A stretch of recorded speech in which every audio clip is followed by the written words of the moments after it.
I'm now going to talk about piling foundation, which is a very, very specialist type of foundation. And for domestic extension, we're not talking about big CFA piles. This is the big organ things that you see on some of the massive building sites. We're talking about mini piles. And if your ground is quite bad, then your builder should have advised you, or you'll know already, that it's either made ground, and made ground is just rubbish, that you can't find anything to decent enough to have a bearing of your foundations. If you're going to be into a piled foundations, I think you're going to be 100% enlisting and appointing a structural engineer to advise you on what you need to design for this. It's certainly going to need reinforcement as well, because you simply can't keep digging forever. Once you get down past a metre, particularly on a domestic extension, you know, your trench becomes that wide, it becomes dangerous, because you don't want to be down there and something collapses on someone. It just simply isn't worth it.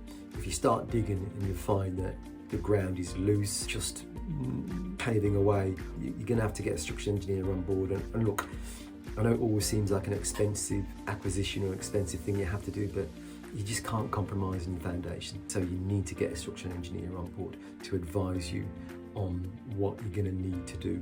It may well be that the piling specialist who's going to come and do the piling house may well be able to provide you with the calculations for the piles, and also the pile cap. The pile what? But basically it's just a foundation on top of the piles.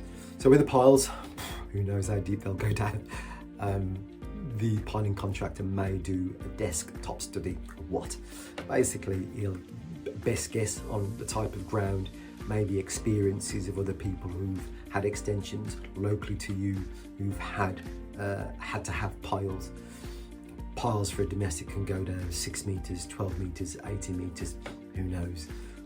You know, and the piling contractor normally charges you by the metre.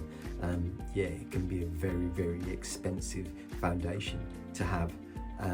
So you'll enlist an instructor and engineer to assist you, or the piling contractor will be able to do that himself.